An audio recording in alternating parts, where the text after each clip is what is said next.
Hello there, welcome to another Donger deck discussion with me, Sith Holocron.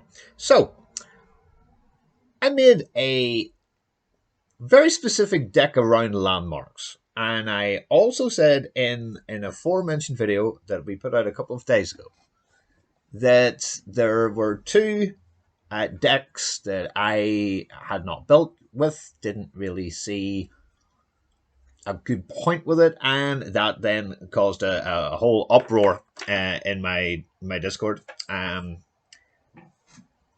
So I've decided to make a deck with one of the landmarks that is not being used. So if we kind of come out of this all together, we go to cards, type in the word landmark like I did in the previous video. We have Star Spring, which is in lots of the Soraka decks. We have Slaughter Ducks, which is in deep. I've never made a deep deck ever. I never want to play deep. I will never make a deck with Slaughter Ducks, not once. But I then put in 3 decks with Nox Crya Arena, Uni of Piltover, and Vaults of Helia, which left this. The Howling Abyss, and in my opinion, I thought this is a meme card. It will make a meme deck. It will be silly. It'll be silly. And then I said, well, and the reason it's silly is because like a leveled up Teemo doesn't do much. A leveled up Elise doesn't do much, etc., etc. Yeah, and then I suddenly thought, oh my god, look at all the rest of the champions. So we had this big discussion on Discord. They got me thinking. That's good enough for me. So we are making a deck with Howling Abyss. And here's the deck. So I have literally just made it. So here we go.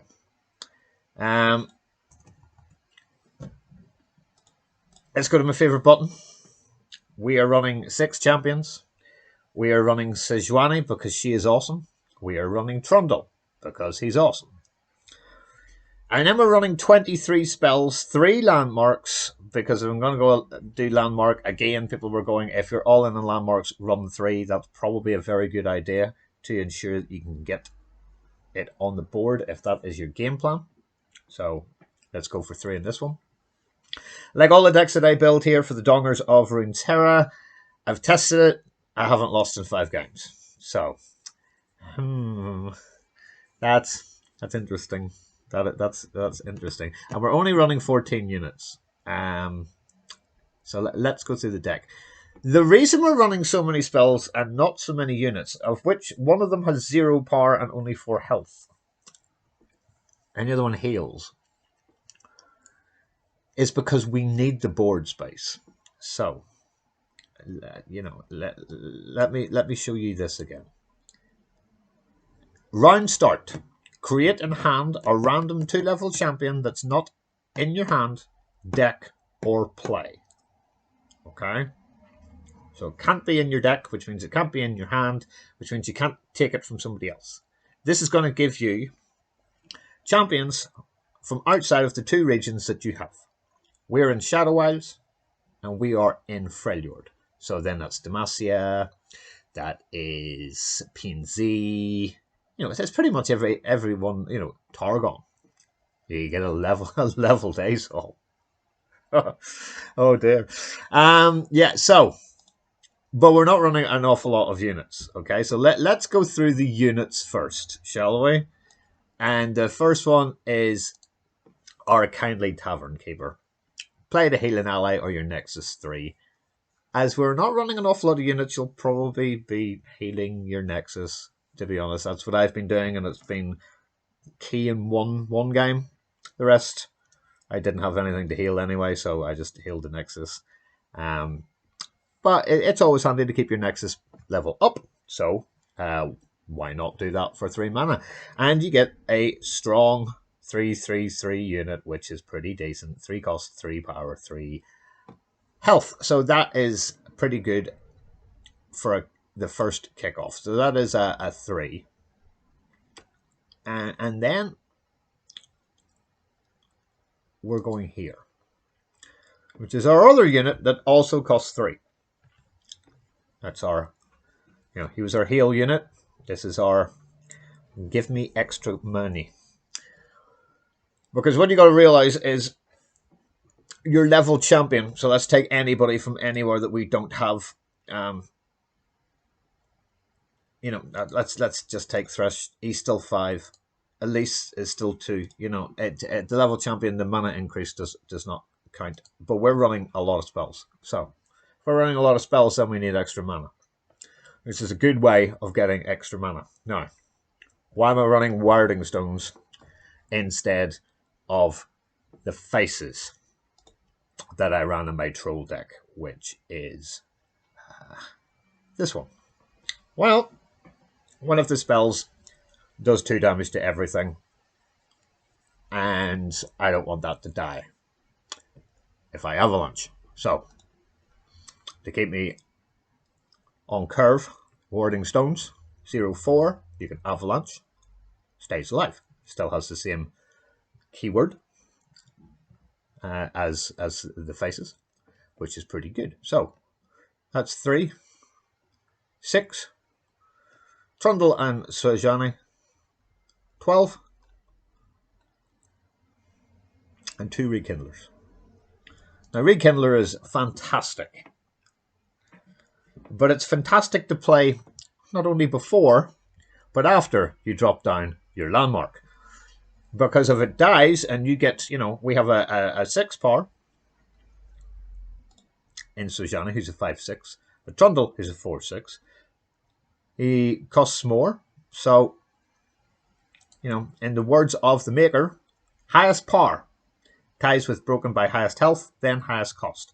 We will always be getting another Swajani before we get whatever random champion comes in through the Howling Abyss. And that's it. That's everything. That's everything I can put on the board. So that is why we're running 3 Howling Abyss. I was also thinking of running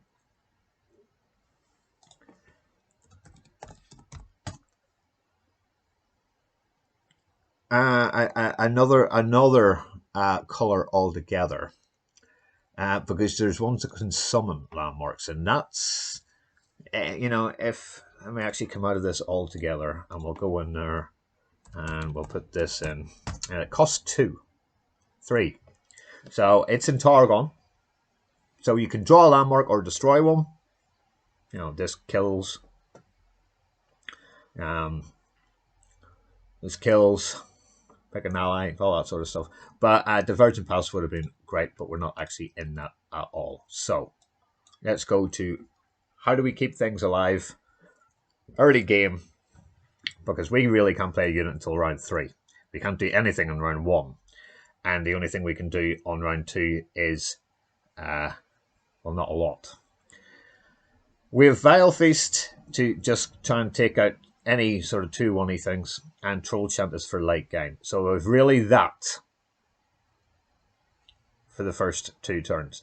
And then after that, we really want to see either a Kindly or a Warding Stones, depending on, if you're up against aggro, you'll want the Kindly Tavern Keeper. If you're up against a control deck, you'll want something like Warding Stones. So 3 Troll Chants, get 2 health, take 2 power off whatever attacker that you want. Vile Feast, drain 1, your Nexus goes up 1, what a brilliant card it is, and you get a unit, which is just fantastic. And if it's a 1 health thing, it's a kill, a +1 to the Nexus, and a 1/1 unit. That's pretty good for chomping with. Flesh Freeze, I mean, I am falling really hard for Frostbite at the minute. Pretty much because of my Tom Kench Ash deck that a lot of people are asking for the deck code for. That's actually in one of my most recent videos as well. It's Tom Kench Ash, which is pretty decent. That's just Frostbite anything, which for 3 mana is fantastic. So then we've got our 3 avalanches. You do 2 to all units, and we're not running. I mean, Trundle, for instance, has got regen, which is really, really good. But they've got like 5 out, and you've got nothing. You've got the Warding Stones out because you haven't pulled anything else. You might not have anything out. To be able to do 2 to all units and just decimate their side of the board as early as round 3 is pretty huge, which is why we're running 3 of that. Mana is actually the number one thing that we need. And that's twofold. We're running a lot of spells. None are 1 cost, the minimum's 2. It goes up a lot higher than that. So Catalyst of Aeons is a burst spell. Get an empty mana gem and heal your Nexus 3. That's a fantastic, fantastic card. So you can see where the healing comes from the Vile Feast, Heal with Troll Chant, stop things with this, Tavern Keeper, extra money.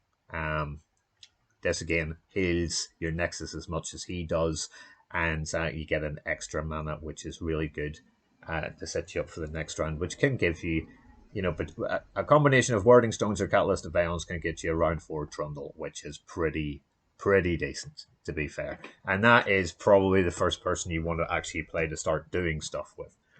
So if you get Trundle out, he gets his Ice Pillar, which is this. You play this on 8 after you play If in an ideal world, you get your landmark. So he becomes a 5/7 instead of a 4/6, and then gets Overwhelm and Regen, and gets +1 for every 8 cost card you behold. So Trundle is just a great thing to do. So to be fair, mulligan wise, you don't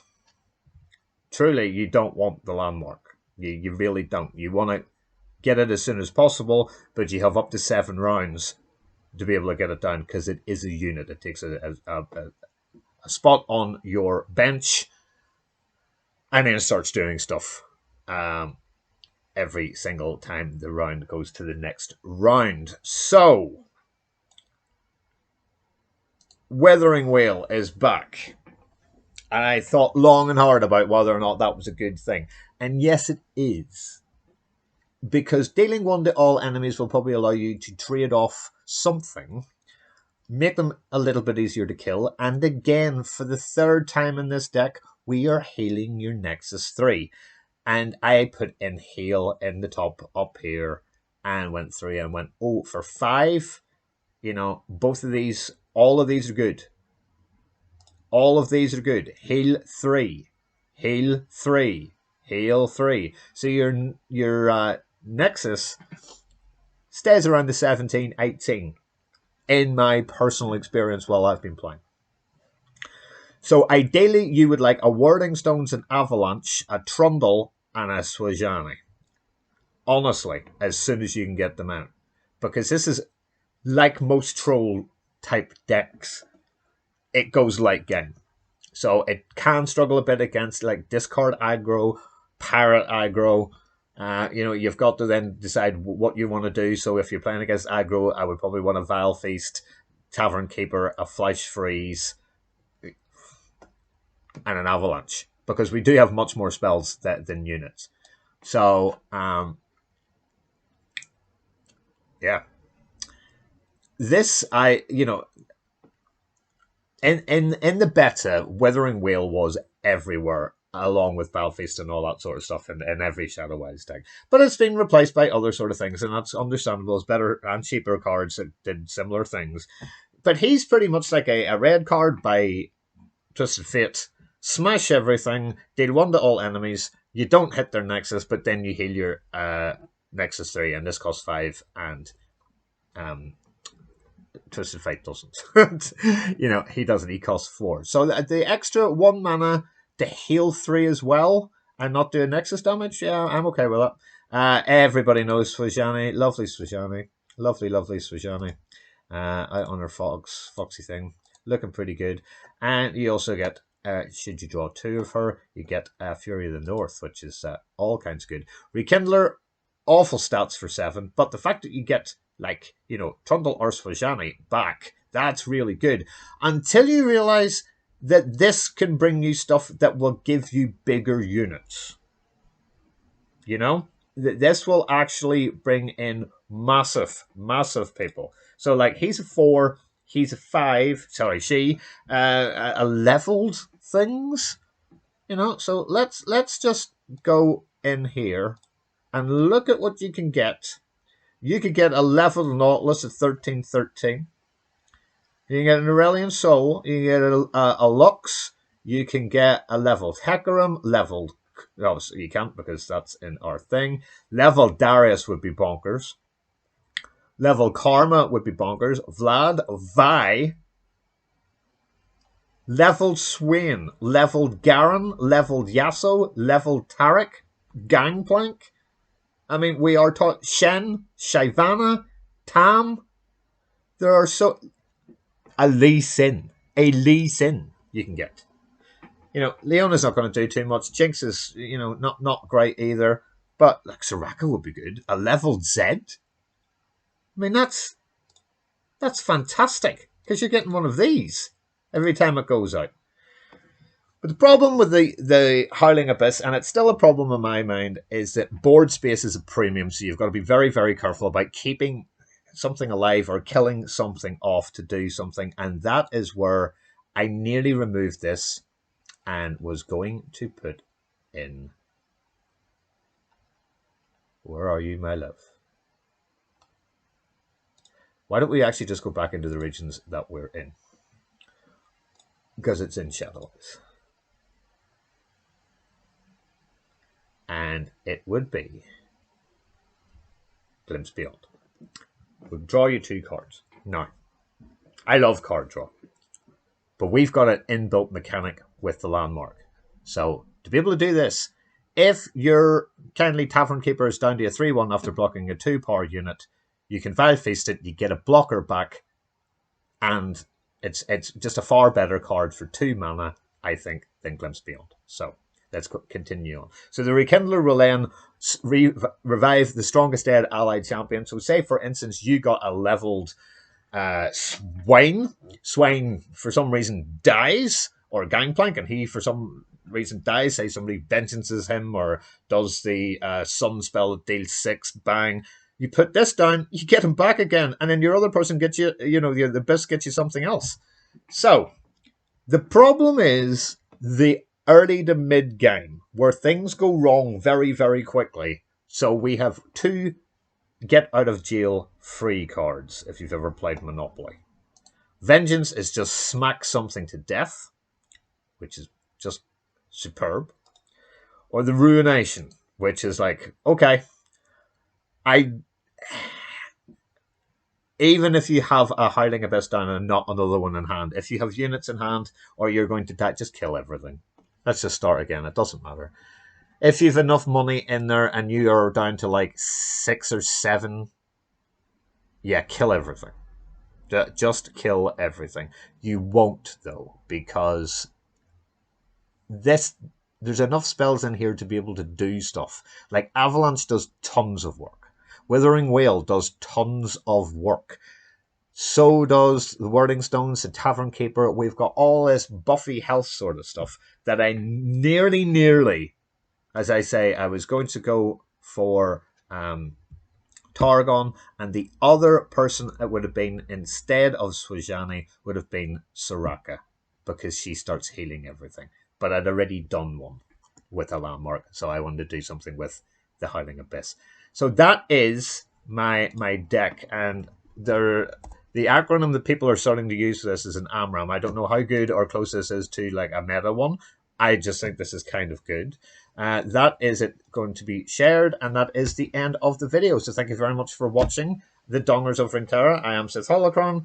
All the information, all our social medias, access to our Discord, all that in the pinned comments underneath. Thank you, and until the next time, take it easy. Dongers out.